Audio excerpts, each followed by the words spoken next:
Muito boa tarde, Brasil. O que você mais ouve no meio político é de que há uma necessidade premente no Brasil de muitas reformas. E essas reformas devem acontecer exatamente para eliminar o peso daquilo que nós chamamos de crise. E junto a nossa aqui com aquela que vem lá de fora, que o mundo está em crise.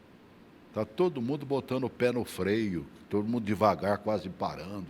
Europa está assim, Estados Unidos estão assim, até o mundo árabe que navegava em petrodólares está com o pé no freio.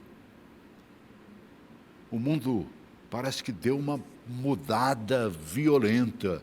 O contexto parece que já não é o mesmo de 10, 15, 20, muito menos de 30, 50 anos atrás. Parece que estamos vivendo um novo mundo realmente. E pensando nisso, eu falei, poxa, quantas reformas nós ainda necessitaremos? Como é que a gente elimina uma crise com os pensamentos antigos num tempo atual? Eu conheço uma pessoa certinha, né, para conversar sobre isso. E convidei.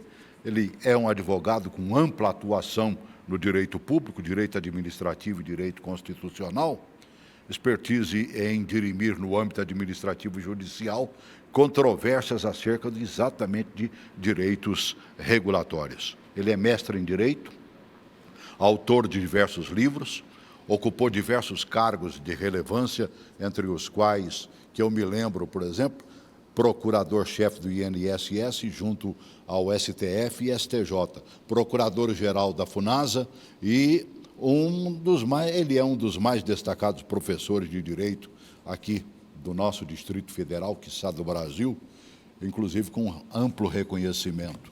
Que o diga a nossa querida TV Justiça, de quem eu sempre estou aproveitando bons vídeos, boas matérias. Estou recebendo aqui Cláudio Renato Farag. Cláudio Farag, seja bem-vindo, bom te rever, querido. Bom, muito bom te rever, sempre uma honra estar contigo aqui, e você sempre uma pessoa inovadora, falando de crise econômica com um advogado.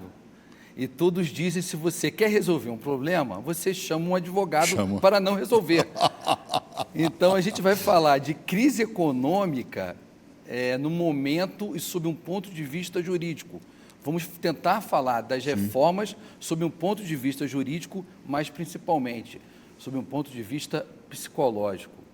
Temos que refletir que o modelo de felicidade que os nossos pais e avós, que nós queríamos um emprego com carteira assinada, que era o nosso sonho, trabalharmos no mesmo lugar 30 anos, será que isso tem espaço no mundo de hoje? Essa é a grande dúvida, e essa mudança dos marcos jurídicos, essas mudanças dos marcos regulatórios impõem reforma do todo o direito previdenciário, chamada reforma previdenciária, impõe a chamada reforma tributária, impõe a chamada reforma administrativa.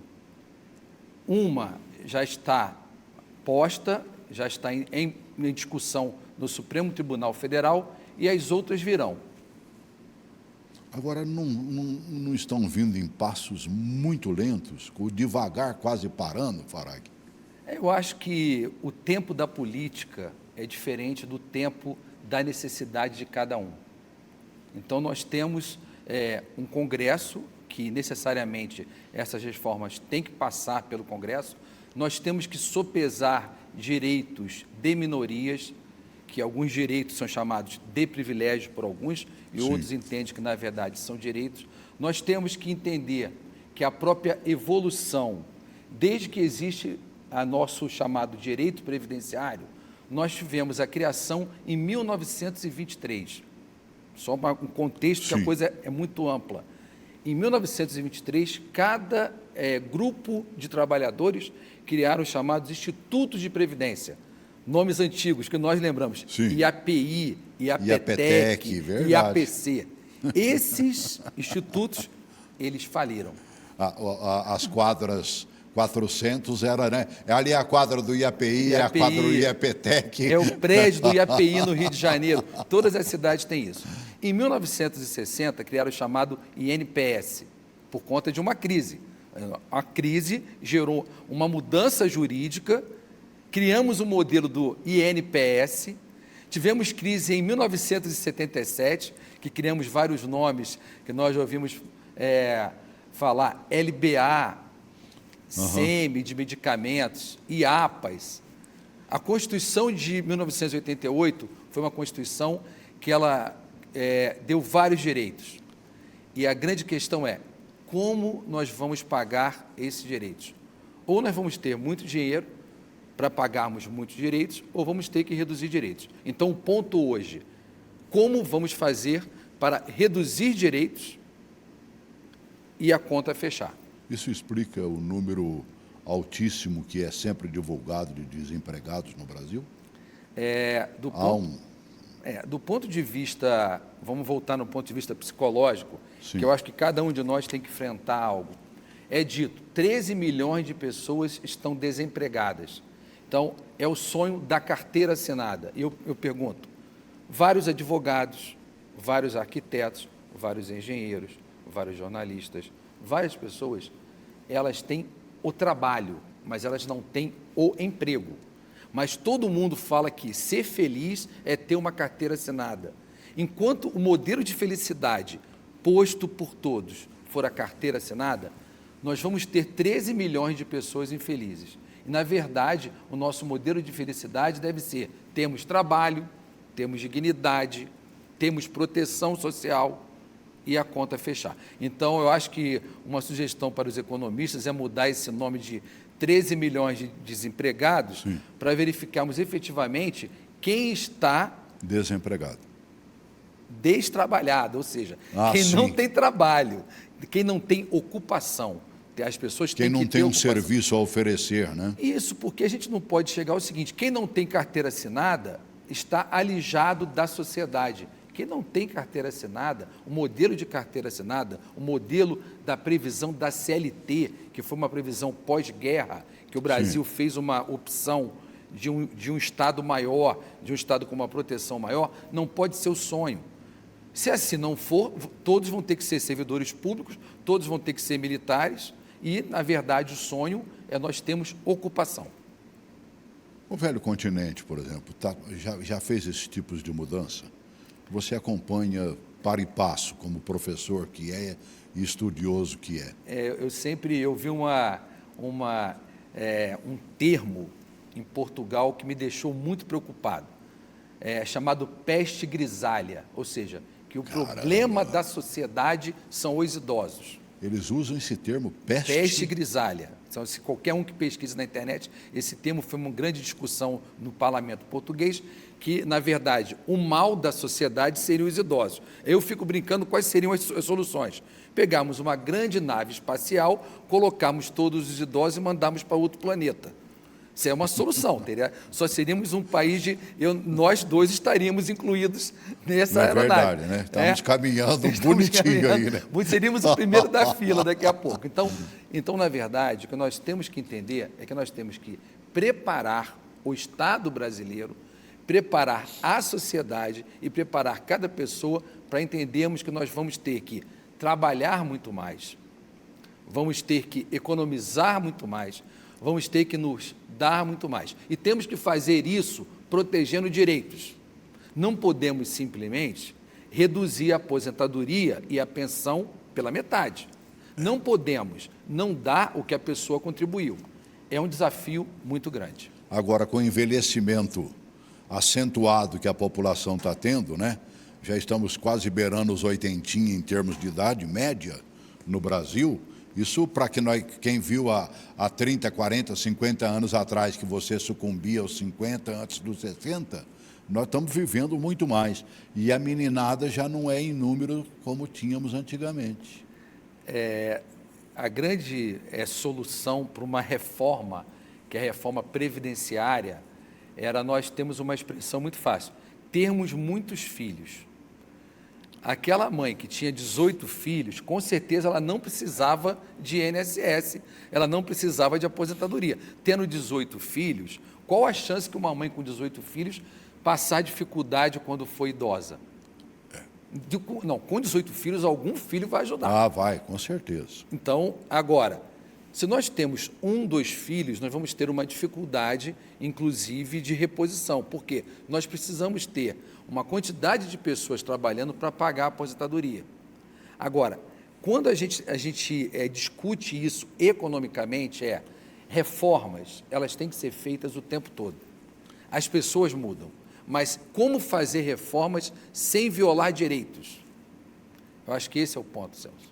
O grande problema nosso não seria aqueles velhos hábitos que nós conservamos. Eu estava vendo, por exemplo, a fala do ministro Paulo Guedes, quando ele lançou aquele Plano Mais Brasil, né? Que é exatamente buscando um tipo de mudança. Ele destacou o quê? Que nós temos hábitos ou culturas arraigadas que nós temos que vencer. É bem melhor do que eu falar, coloca o Paulo Guedes aí. Nessa transição incompleta nossa, em que nós nos perdemos em alguns momentos,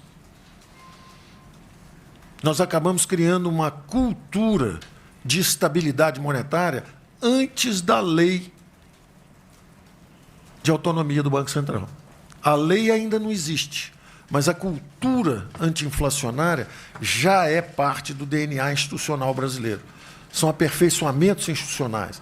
Mesmo um governo fragilizado, como estava o governo Temer no final, conseguiu puxar uma inflação de 11% para 3,70%, 4%, porque o aperfeiçoamento da instituição Banco Central já é parte da cultura de estabilidade monetária brasileira. Então, é um caso interessantíssimo de como, visitados pela hiperinflação, pela tragédia da hiperinflação, nós adquirimos uma cultura de estabilidade monetária antes da lei. Só que no front fiscal aconteceu exatamente o inverso. Nós trocamos a emissão inflacionária de moeda pelo endividamento em bola de neve.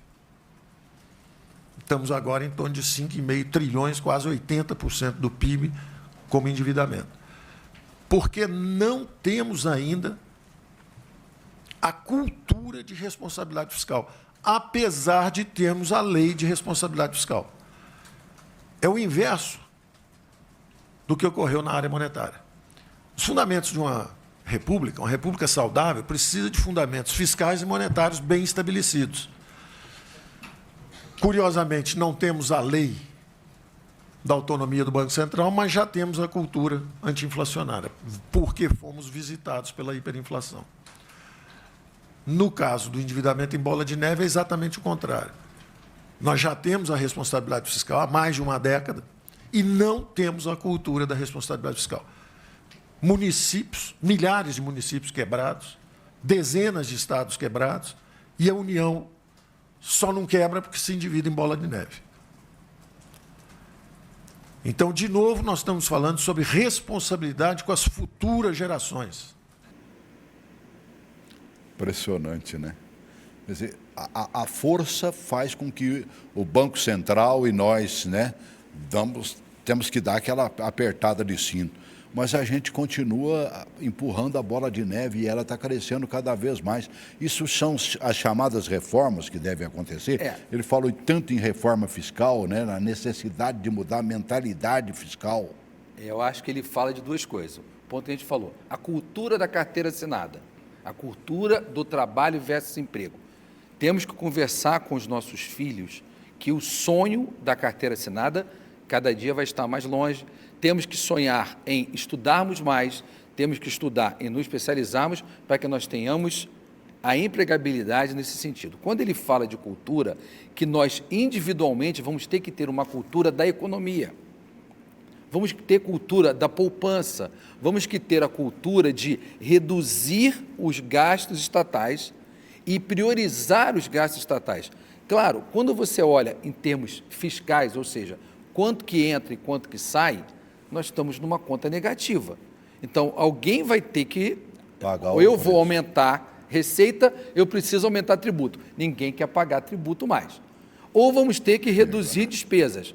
A gente não pode reduzir despesa com saúde, não podemos reduzir despesa com educação, sobrou despesa com os servidores públicos. Então, na verdade, os grandes pressionados nesse momento, são os servidores públicos, que, em tese, na ótica fiscal, são aqueles que ainda têm gordura para queimar. Então, esses serão os grandes afetados. Na primeira reforma que se conseguiu no atual governo, que foi a da Previdência, eles basicamente foram esquecidos. Ou, pelo menos, não foram ouvidos.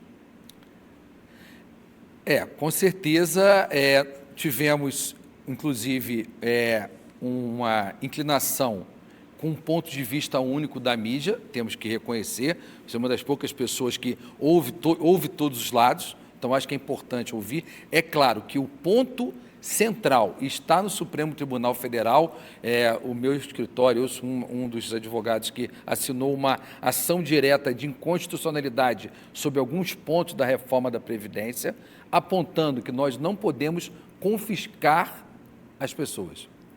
Nós não podemos pagar e receber menos do que nós estamos contribuindo. Porque, afinal de contas, ainda existe uma Constituição. Se assim não for, eu vou chegar, você que recebe 5 mil de aposentadoria, você só vai receber 1.000, porque eu não tenho dinheiro. Mas você contribuiu por aquilo. Então, esse é o ponto desse limite. Até onde eu posso violar direitos e se é violação de direitos ou não, o Supremo dirá. Agora, temos que passar por reformas. Se fala na reforma administrativa, há quem garanta que antes dela deveria acontecer a fiscal, pelo menos eu tenho ouvido isso aos borbotões. Afinal, onde é que está eu não digo erro, mas aonde a necessidade da atualização? Tem uma máxima que dizem que tributo bom é tributo velho, porque ele já passou por todos os crivos. Podemos aperfeiçoar um tema ou outro. Agora, é muito preocupante uma reforma tributária ampla, uma reforma tributária que olhe apenas para um lado, porque vamos ter uma nova discussão jurídica. Nós demoramos 30 anos a discutir o que é ICMS, o que paga ISS, como que eu pago o PIS, como que eu pago COFINS, como que eu pago... Ficamos 30 anos, o Supremo declarando inconstitucional. Agora vamos vamos criar vamos criar um novo IVA. Será que não seria muito mais simples a gente adequar o sistema tributário, simplificar o sistema que a gente tem? É um ponto que eu acho que está sendo esquecido. Me parece que a reforma tributária, ela pode ter um efeito contrário, um efeito de instabilidade. Mesmo com ações como nós vimos agora o Supremo dizendo que quem não recolhe o ICMS, por exemplo, é passível, né, de uma condenação, é passível de... Porque antes corria frouxo, né? É um tema muito discutido, porque se dizia... E a maioria do Supremo decidiu por isso aí. Não, se você declarou, não seria crime. O Supremo, ele deu uma interpretação que o crime, ele ocorre pelo fato de você não ter pagado o tributo. Isso, com certeza, vai criar uma pressão maior. Na verdade, o que vai se fazer, você vai encher a cadeia dos empresários. Uhum. Então, os empresários, se existe... Não, vai ter que ter cadeias para isso, mas é uma opção do Supremo. O Supremo, hoje, é o principal ator do país. O principal ator político do país... Ele decide. É o Supremo, ele dá a última palavra. E vamos seguir o Supremo. Então, os empresários agora fiquem cientes, não vai bastar declarar. Tinha que fazer a mesma coisa com a Previdência, né, mano velho? Que é descontado dos salários, é descontado qualquer serviço que você presta, eles dão um descontozinho lá, né? E tudo mais, e muitos não recolhem. Já é crime. Artigo 168A do Sim, Código mas não vi Penal. ninguém ser preso por causa disso. Muita gente, isso não é assim. O que acontece é que se cadeia resolver problemas, nós estamos com a solução, né? Porque o Brasil é o segundo país que mais da cadeia. Não falta cadeia, mas a gente tem muito que pouca qualidade e pouca efetividade. Você falou do empresariado aí, me lembrei, o Guedes citou também, e ele citou algumas coisas que acontecem com o empresariado brasileiro hoje. Que é o que mais sofre, né? Meu Deus, não, e está sofrendo mesmo. As portas fechadas de tantos inúmeros comércios como a gente está vendo, grandes indústrias fechando as portas. Sim. Né? O empresário realmente vive um sufoco. Coloca aí o Guedes falando de novo. Nós temos que ter cuidado quando abrimos a economia, porque do jeito que está hoje, o empresário brasileiro tem uma bola de ferro na perna direita, que são os impostos excessivos, uma bola de ferro na perna esquerda, que são os juros muito altos, um piano nas costas, que são os encargos trabalhistas, E aí você abre e fala assim, corre que o chinês vai te pegar. É maldade. Nós não vamos fazer isso. Então nós temos aí 2 anos justamente para simplificar os impostos, reduzir, eliminar os impostos.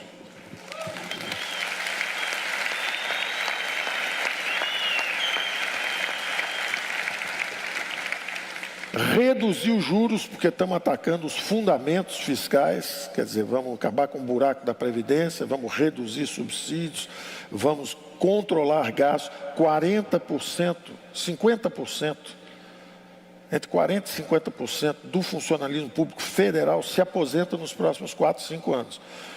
Ou seja, eles vão se aposentar e nós não vamos repor, nós vamos digitalizar, informatizar e aumentar a produtividade do serviço público. Ele fala como é simplificar e reduzir o tempo todo. Né? Coitado do empresário, uma bola num pé, de ferro num pé, uma bola no ferro no outro e um piano nas costas. Assim, eu acho que qualquer um pode até não gostar do ministro Paulo Guedes, mas ele é o melhor ministro para usar analogias perfeitas. Essa analogia que nós temos, uma bola de ferro. É real. Então é o que eu digo, a simplificação me parece muito mais razoável para a sociedade, para os contribuintes, do que um novo sistema. Vamos simplificar. Temos que ter uma clareza que a reforma administrativa é fundamental. O Estado ele tem que ser mais ágil. Claro que nós temos alguns tópicos, por exemplo, estabilidade. Quebrar a estabilidade é bom para quem? Será que é ruim para o servidor? É. Mas será que é bom para quem vai estar lá na ponta? Será que vai ser bom para que eu seja atendido por um auditor da Receita estável ou um auditor da Receita não estável?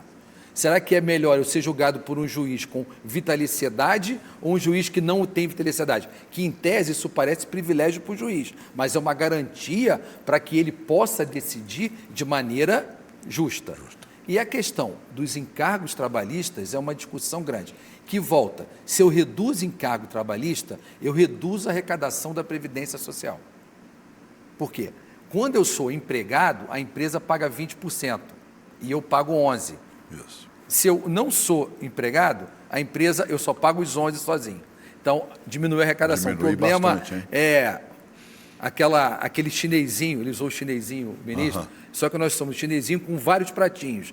A gente parar de balançar, cai tudo. Então, tem que manter o direito do servidor, temos que manter o telespectador com a sua vida, com o seu serviço público, com saúde, com educação, negando ou não. Qualquer um que sofra um acidente de carro, o primeiro hospital que ele vai é um hospital público. Nós temos que, por mais que eu fique individualmente querendo pagar o meu plano de saúde, nós temos que ter um hospital público de qualidade. Porque, em caso de um acidente de carro, todo mundo vai para um hospital público. Querendo ou não, a gente só vai mudar com uma escola pública de qualidade. Então, tudo isso, não é? Mas assim, parece que cada vez mais eles estão nos empurrando para o lado das escolas particulares, dos planos de saúde particulares, e o governo está tirando o corpo fora quase da realização do bom hospital, da realização da boa escola e tudo mais. Se fosse, tem um cantor que ele fala, se fosse fácil a gente não estaria aqui. Por ser difícil, estão todos pensando. A solução que dizem seria terceirizar a saúde, não ter médico concursado. Então, eles vão colocar organizações sociais que vão privatizar a saúde.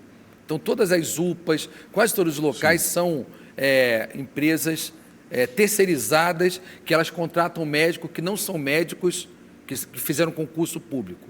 Sim. Que isso iria resolver o problema, porque a dificuldade era a estabilidade do médico, que o médico era estável. Todo dia no jornal a gente tem crise que o hospital está funcionando. Então, se percebe também que essa questão da solução simples, basta terceirizar, porque o problema é a estabilidade, me parece que não é. A coisa é muito mais ampla. Agora, qual é a saída, Farag? A saída é o que nós estamos fazendo aqui, é discutir com o Congresso Nacional, é discutir com a imprensa, é discutir os economistas, os advogados, a sociedade, sobre o modelo de Estado que nós queremos. E mudar o seguinte, o nosso modelo de Estado não poderá mais ser paternalista. Aquele meu sonho de entrar no serviço público aos 18 anos, trabalhar por 30 anos e me aposentar aos 48 anos, acabou. Aquele sonho de entrar numa empresa, trabalhar por 30 anos e se aposentar, esse sonho acabou. Então, a gente está no momento que a gente precisa enfrentar essa mudança e com uma dificuldade, sem quebrar direitos. A mentalidade é outra, completamente diferente, então. Nós A temos minha que ainda não é, ensinar não. A isso. minha ainda não é, eu estou tentando evoluir. Eu sou mais arcaico do que o arcaísmo. Né? Nós estamos Agora, no período neolítico. eu estou olhando para o meu netinho, que tem 10 anos de idade, minha neta, que tem 20. Sim. Quer dizer, o pensamento dela jamais será de que aos 45, 50... Se ela pensar assim, ela vai ser muito infeliz. Meu neto muito menos, com 10 aninhos de idade. A questão profissional dela. Porque ela não vai conseguir trabalhar 30 anos e ter uma aposentadoria. Vai ser impossível. Agora, o que eu vejo, por exemplo, já citei netos, né? Eu vejo meu filho, por exemplo, ele já não é um carteira assinada mais. Ele presta serviço a uma grande organização automobilística do país, né? Viaja, inclusive, para o exterior, está indo para a Argentina agora, né? Ou já está lá na Argentina, pensando única e exclusivamente no trabalho dele. O tempo é outro, realmente, sabe? Se ele não pensar no futuro dele, ele está no sal. Sim, com certeza, o nosso modelo hoje é um modelo que já é um modelo de capitalização. Cada qual vai ter que fazer uma aposentadoria individual ou vai procurar um banco para fazer uma previdência privada. Aquele que ganha menos vai ter que economizar mais e ter uma reserva. Agora, nós sempre tivemos uma cultura do receber e consumir. Isso vão ter que mudar. Agora, o problema todo é que eu vejo que em 20, 30 anos nós temos um cenário muito melhor. Agora, passar por essa transição, passar por esses próximos 10 anos, e que nós vamos ter, como o ministro estava falando, vão se aposentar os servidores, vamos digitalizar, vamos ter uma outra cara no serviço público, vamos ter uma outra cara na sociedade como um todo, vamos ter uma outra cara do trabalho, vamos ter uma outra relação digital. Então, eu acho que o futuro ele vai ser muito próspero, eu acho que a sua neta será muito feliz nesse novo modelo. Agora, essa transição, ela é dura. Nós temos que falar para os pequenos municípios brasileiros, ou a maioria dos municípios brasileiros, que são de média para baixo, né? Que quem é o grande empregador no município brasileiro, se não a própria prefeitura? Aí o dinheiro que entra, basicamente, é para ela bancar folha de pagamento e alguns poucos serviços. Eu vou me arvorar falar alguma coisa sobre Keynes, que é um grande economista, que ele fala que quanto mais o Estado amplia os gastos, mais ele gera crescimento econômico. Então, esse modelo veio até aqui. Sim. O Estado era o grande empregador, o Estado fazia as obras, só que a gente chega num ponto que esse modelo ele se exaure, porque o Estado ele não consegue arrecadar o suficiente para isso. Então, nesse momento agora, a gente vai precisar reduzir o tamanho do Estado, vamos precisar discutir um novo modelo. Esse é o ponto que nós estamos agora. O que é essa redução? Redução do Estado, nós já começamos com alteração de regras de previdência para servidores públicos. Só que nesse ponto eu não posso violar o direito daqueles que já têm. Certo. Nós vamos precisar... Mas um novo tempo para quem está começando. Está começando. Mudar a forma de contratação do próprio Estado. Porque todo mundo fala que o regime jurídico único é o grande problema do Estado. Se ele contratar pela CLT, ele vai ter que pagar FGTS. Servidor público não recebe FGTS. Então, o Estado vai ter que pagar os 8%. Então, parece que é muito... vamos acabar com a estabilidade. Se eu acabo com a estabilidade, eu tenho que contratar todo mundo pelo regime seletista. O regime seletista impõe contribuição cruel, né? de 20%, que hoje a União não faz. Vai ter que recolher o FGTS, que hoje a União não faz. Vai ter que fazer pagamento de insalubridade, periculosidade, que é uma dificuldade no serviço público. Então, aparentemente, a solução simples, que é acabar com a estabilidade, não é tão simples. Eu fico olhando, Farag, que a gente vive uma crise, com certeza está vivendo, até porque a crise não é só nossa. Sim. Ela é mundial. Parece que nós criamos uma grande bolha, como aconteceu nos Estados Unidos lá para 2008, se não me engano, né, quando o Lula disse que era a marolinha. Sim. Né? Então, nós hoje ainda estamos pisando desta mesma maneira. Você sabe que há um número enorme de endividados, empresários não pagando ICMS ou não recolhendo outros impostos e tudo mais. Aí você vê o Supremo dizendo, ó, se você não recolher, vai sobrar para você. Você vê algumas ações dentro do Congresso Nacional, não para solucionar o problema do cidadão empresário, mas para facilitar que ele pague. Quer ver uma prova disso? Quem deve impostos pode ter uma nova forma de negociar, e aí já inventaram a tal da arbitragem tributária, para que isso aconteça. É uma proposta, um PL 4527 de 2019, que está sendo analisado na CCJ do Senado, e fizeram até uma audiência pública sobre esse assunto. Ou seja, reconhecemos que o empresário está com a corda no pescoço, mas ele tem que pagar. Coloca aí, por favor. Negociar fora do tribunal conflitos sobre débitos inscritos em dívida ativa. É o que prevê o projeto do senador Antônio Anastasia. Se o texto for aprovado, o contribuinte poderá optar pela utilização de um árbitro, ao invés de seguir com o processo judicial comum. Mas para fazer essa escolha, quem está devendo precisa garantir o pagamento da dívida, seja por depósito, seguro ou fiança. Números do CNJ e da Receita Federal mostram que, quando há recursos, um procedimento tributário pode demorar até 15 anos para ser resolvido. Nós temos um modelo fracassado e nós temos uma possibilidade de alteração desse modelo que não está funcionando a contento. Muito bem-vindo, portanto, como já falei, o decreto, o projeto de lei, porque ele traz esse novo fôlego. A principal razão, repito, é a questão do acesso à justiça, da melhora da definição, da melhora do impacto que isso pode trazer à melhoria da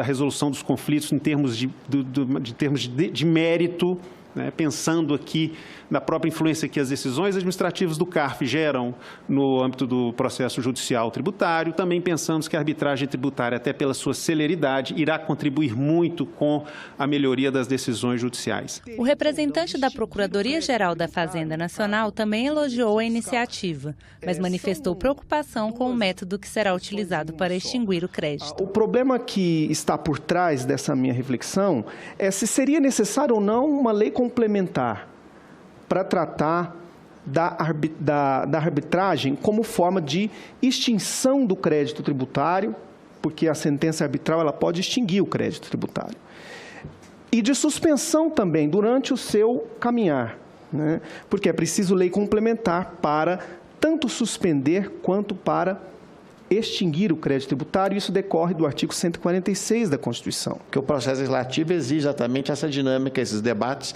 para nós, como eu disse e reitero, aperfeiçoarmos o projeto, que passará ainda por essa comissão, depois ao plenário, certamente daqui do Senado, vai à Câmara para novas discussões. A arbitragem é um bom negócio? Não, para a matéria tributária, se você vai ficar discutindo se é constitucional ou não, basta uma ação direta ou de controle concentrado no Supremo. A questão da discussão tributária, ela se alongaria se eu colocasse um modelo de repercussão geral. No primeiro caso, para dizer se o tributo é constitucional ou não, os processos são paralisados e o Supremo Tribunal Federal faria essa análise. Agora, para a discussão individual do caso a caso, você tem um instrumento de recurso administrativo que o Tribunal Administrativo, como ele citou o CARF, vai julgar ou não, e você se socorre ao Poder Judiciário. Então, para o sistema tributário como um todo, nós já temos um modelo de controle de constitucionalidade. Criar mais um modelo de arbitragem, porque para todas as coisas difíceis, eu encontro soluções fáceis, e não há. A solução é não, eu já fui procurador e já trabalhei na cobrança de dívida. Você não cobra não é porque você não trabalha, você não cobra porque o outro lado não tem. Como tirar água de um poço sem água? Agora, grandes instituições que têm dinheiro, você consegue cobrar. Você consegue bloquear valores em conta. A discussão é simplificar o sistema tributário para que a pessoa pague o valor justo. O sistema tributário hoje, ele é injusto. O sistema tributário hoje vai levar pessoas que não são criminosas para a cadeia. O sistema tributário hoje, ele precisa ser reformado para ser simplificado. Acho que a arbitragem, toda discussão é válida, mas nós temos modelos mais fáceis. Tipo? Levar a matéria para o Supremo. Supremo, é constitucional ou não excluir o ICMS da base de cálculo? A gente demorou 20 anos. O Supremo Tribunal Federal poderia ter julgado isso em um mês e dizer, é constitucional excluir o ICMS da base de cálculo. Resolveria o problema, a empresa faria isso, eu não teria mais de 50 mil ações discutindo com todos os empresários debatendo se eu posso excluir o ICMS ou não. Eu tenho que ter uma rapidez na discussão de como eu devo aplicar a legislação. Para isso existe modelo de controle concentrado no Supremo. E o Supremo é a última palavra em matéria tributária. Quando você fala em impostos, geração de impostos e aumento de impostos, né? Graças a Deus parece que deram uma boa pisada no freio nessa questão de aumento. Mas na cabeça do brasileiro, com quem você conversa, né, a ideia é de que eles deveriam partir para cima e cobrar daqueles que devem.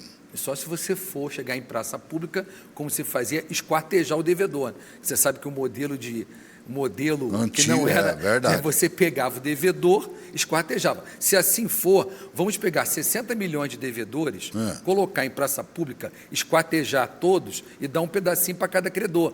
Nós temos que ter um modelo civilizatório. Assim, nós queremos uma democracia, nós queremos uma república, queremos um modelo civilizado. O modelo civilizado é cobrar de maneira justa. Quando você passou pela procuradoria lá do INSS, conseguia fazer algum tipo de recebimento? Hoje, nós temos modelo de arrolamento de bens, existem cautelares fiscais, existem bloqueios prévios que se faz, tem muito instrumento. Agora, não se consegue cobrar quando o modelo é injusto e a conta não fecha e o pequeno empresário ele já está sem conseguir pagar. Então, a questão é o seguinte, então, esse modelo é injusto, as multas são altas, as multas são de 200%, que eu não consigo pagar, os juros elevados, eu não consigo ficar em dia. Como eu não consigo ficar em dia, todo o patrimônio dele já vai para manter o negócio aberto. Quando quebra, eu não tenho patrimônio nenhum. Quando não tenho patrimônio nenhum, eu não consigo cobrar a dívida. Aí ficam as pessoas com o nome sujo. É por isso que a gente está vendo aí muitas ações, vamos falar do povão, né? Sim, vamos lá. Dos nossos bancos, por exemplo, tentando acordos. Vamos lá. Acordos maravilhosos, né? Eu tenho visto, por exemplo, já ouvi exemplos de que o total que o cidadão devia, 90%, basicamente caiu por terra. Por que o Estado não faz isso? Se o banco pega a dívida, vende a dívida, recebe um pouco, entrega para outra pessoa cobrar e essa pessoa dá 90% de desconto e recebe alguma coisa, pode ser uma solução. O próprio banco está fazendo isso, a Caixa Econômica não está fazendo isso. Se o banco não faz isso, por que a União está... E para facilitar a vida, inclusive, a Caixa Econômica botou lá um caminhão, né, para ir mais próximo do povo, levando lá o plano azul dela lá, para poder facilitar a vida do cidadão. Quer ver? Você quer ver? Quero ver. Coloca aí o da Caixa, tá? Há quase 4 anos, esse cuidador contraiu uma dívida de quase R$ 1.500. Perdeu o emprego e a dívida só foi crescendo. Com juros, passou de R$ 2.000. Mas hoje quitou tudo por R$ 150. Foi muito importante, né, cara? Poder limpar meu nome novamente, né?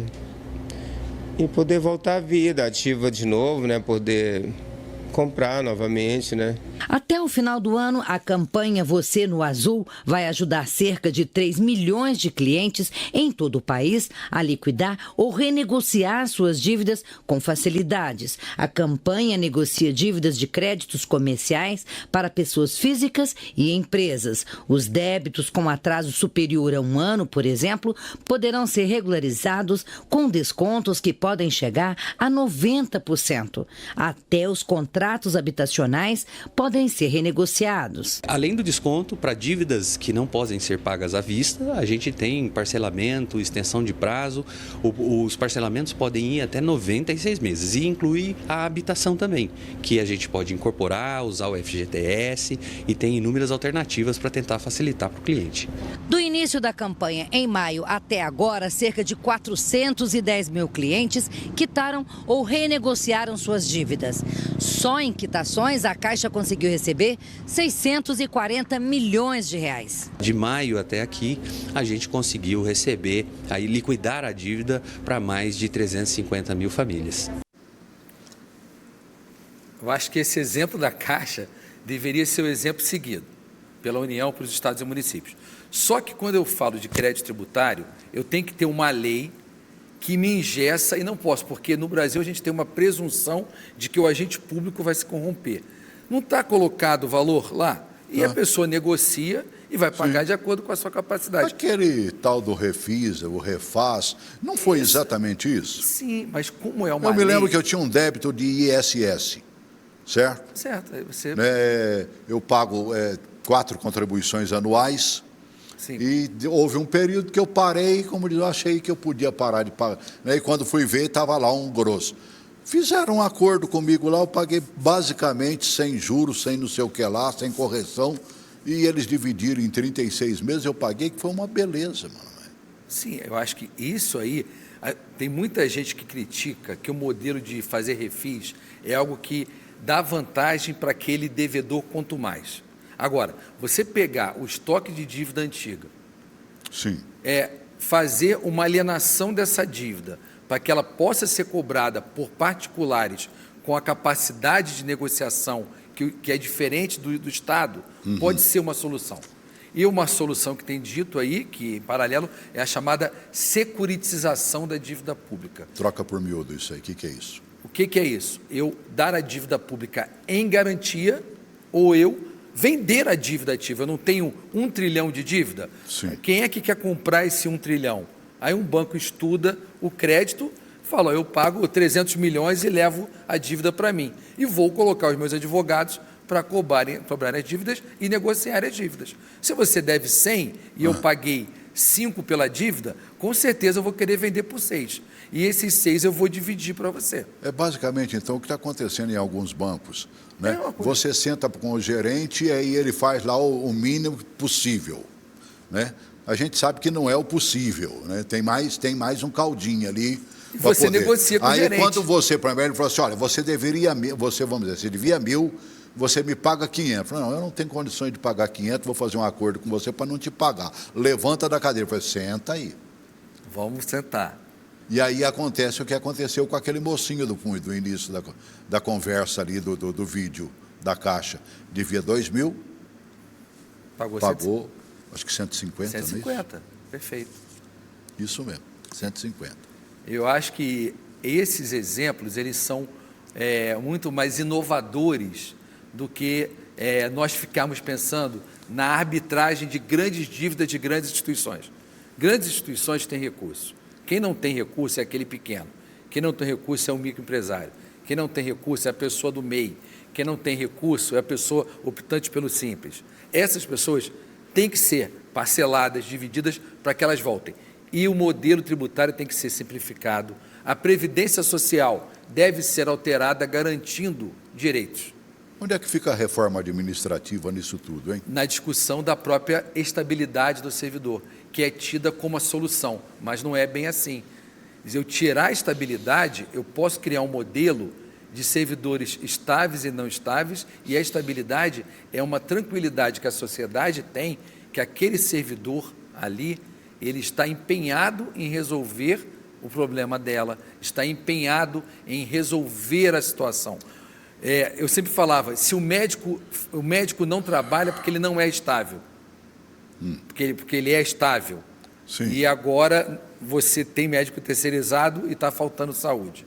Será que eu terceirizar o juiz vai resolver o problema? Não. Eu não sei se é essa a solução. É o que você disse mais no começo, né? Eu prefiro aquele que tem estabilidade ou que não tem estabilidade para me julgar? Eu quero um juiz vitalício, É eu lógico. quero um juiz com garantias, eu quero um juiz bem remunerado, eu quero um auditor com garantias, eu quero um médico sendo bem remunerado. Analisando tudo o que está acontecendo aí, novo governo, um primeiro ano que ele ainda não está fazendo uma administração que é sua, porque ele pegou um orçamento que Pelo veio do PPA, governo que é uma passado. questão do PPA, né? perfeito. Na verdade, o governo Bolsonaro começa em 1º de janeiro de 2020, que agora é que ele está fazendo... Eu, como professor de financeiro, né? eu falo que só começa mesmo no terceiro ano, né? Tudo governo. É quase sempre. É quase Não, sempre. mas ele, pelo menos, a partir de 2020, fará aquilo que o seu orçamento foi Quiser. colocado Perfeito. para ele fazer. Eles fizeram o orçamento. Então, já muda um bocado. Você acha que a gente está no caminho certo ou ainda estamos de tropeço em tropeço? Eu acho que de tropeço em tropeço a gente vai chegar lá. Eu acho que nós temos uma situação econômica grave, nós temos uma crise econômica que eu não vejo assim, melhora a curto prazo. Temos que fazer medidas. Eu acho que as reformas, como aquela coisa, a pessoa está com uma depressão muito grande. Pelo menos ela já saiu de casa e já viu o sol. Então a gente já costuma a ter um ânimo. Bom negócio. Eu acho que uma discussão de um modelo econômico, de uma discussão de um Estado mais eficiente, temos que passar por isso, porque, afinal de contas, o Estado existe para que as pessoas sejam felizes. Mas a gente está vendo algum tipo de melhora. Você via a construção civil completamente parada. Já está começando a andar. Isso. Com números que, inclusive, ajudaram, né, Isso a é melhorar a feito situação. de crédito. A construção civil é a máquina de toda a economia. E para isso você precisa ter crédito, precisa ter segurança. Se eu também não tenho segurança de ter trabalho, como que eu vou pegar um financiamento de 15 anos? É por isso, talvez, que a Caixa, que é a grande patrocinadora, né, do financiamento imobiliário, está reduzindo juros, está chegando a uma realidade atual. Como cidadão, eu espero que o dinheiro dos empréstimos públicos, que é o chamado crédito público, vá exatamente para isso, para a construção civil e vá para gerar emprego para a base. Isso que a gente espera. Eu fico imaginando o seguinte, conselho, né, se fosse bom, a gente não dava, a gente vendia, não é mesmo? Eu já ouvi isso inúmeras vezes. E eu como advogado, eu vendo conselho, né? É lógico. O advogado, ele exatamente Sim, por isso, é um ele vendedor recebe. de conselhos. Perfeito. Agora, o que é que a gente deixa para quem está nos assistindo, nesses 3 minutinhos que nos faltam, para que a vida tome um novo rumo, para que a gente coloque os pés no chão, para que em 2020 a mudança aconteça, talvez, individualmente para cada indivíduo, ou para cada ser, né? Individualmente para cada indivíduo é terrível. Mas todo pleonasmo é bom, porque ele reforça ideias boas. Exatamente. Mas o que é que a gente fala para quem está assistindo a gente agora e que sente que cada vez mais ele está apertando o cinto, apertando e não está chegando a lugar nenhum? Eu acho que a medida de sempre é estudar. Eu falo para os jovens, não tem como, não existe solução fora do estudo, não existe solução fora de uma visão de que temos que fazer a coisa certa. A coisa certa é acordarmos de manhã, trabalharmos, acordarmos de manhã, estudarmos e termos a confiança que as coisas vão melhorar. Nós não podemos entrar numa de descrédito com relação aos nossos líderes, por mais que nós tenhamos divergências políticas, ideológicas, não importa. Quem está no comando é a pessoa que, de fato, está ali para fazer o melhor. Então, é esse que é o que a gente tem que fazer em termos amplos. Individualmente, sermos duros no trabalho e, mais ainda, no estudo. Não tem como escapar disso. Eu tenho visto Senac, Senai, oferecendo 1000 oportunidades para que o cidadão faça um curso de qualificação e tudo mais. Nós falamos muito da meninada que está estudando, mas não está na hora também da gente buscar uma nova atividade ou se aperfeiçoar na atividade que já faz? Aí eu faço o seguinte desafio: qual será o seu próximo trabalho? Você tem que estar preparado não para o que você já sabe fazer. O que você tem que aprender para fazer? Eu, como advogado, eu vou ter que ser contador daqui a pouco. O contador vai ter que ser advogado. O jornalista, daqui a pouco, vai ter que ser médico. Qual é a nossa próxima profissão? É o desafio que eu deixo para o seu telespectador, para a pessoa que assiste o seu programa sempre. Qual será a nossa próxima profissão? E hoje está fácil, né, amigo? Tem 1000 opções sendo oferecidas aí e a facilidade, inclusive, de ter até estudar dentro de casa, né? Ensino à distância. Você pega aí 2 horas por dia, sei lá. Né? Eu acho que é mais do que suficiente para você sair um novo ser, um novo cidadão. Eu acho que é né? Uma nova competência. Uma nova competência, uma nova habilidade. Perfeito. Eu faço votos que nós saiamos daqui com essa ideia. Qual é a nossa próxima profissão? Qual a habilidade que nós vamos ter para o próximo ano? O que está faltando para mim, né? Você deve ter isso quase que direto, né? No seu escritório de advocacia, que é amplo, está em vários estados brasileiros, trabalhando com tantos advogados junto de ti, né? O tempo todo. Sempre pinta alguma coisa que, por mais que você saiba, você não sabe nada. Perfeito. Esse é o grande desafio. Fazemos diferente, fazemos melhor. Bom te rever. Bom te rever. Obrigado aí e agradeço por essa oportunidade. Nada, eu que te agradeço sempre. E não fique tão longe assim não, quanto tempo, né, que eu não te vejo. Estarei aqui. Né? Obrigado. Tá bem? Obrigado, viu, Farag? Obrigado. Bom te rever, querido. Gente, é gota d'água, mas é uma gota d'água que funciona. Estamos fazendo a nossa parte, tentando, pelo menos, explicar. A gente ouve falar reforma, reforma, reforma, reforma. Você já pensa na reforma da sua casa, que só deu dor de cabeça. Era melhor ter derrubado a casa e feito uma nova. Quase sempre o cidadão pensa nisso. Acho que está na hora do Brasil derrubar algumas coisas também e nós derrubarmos alguns princípios que nós temos, as chamadas culturas e hábitos, para a gente ter um novo tempo na vida da gente. É novo tempo realmente, queiramos ou não. E olha, passa rápido demais. Você viu esse ano passar? Sinceramente, na minha cabeça, eu acho que ele ainda está no começo. Eu não vi o ano passar. Grande abraço. Parabéns. Impressionante, né, mano, velho?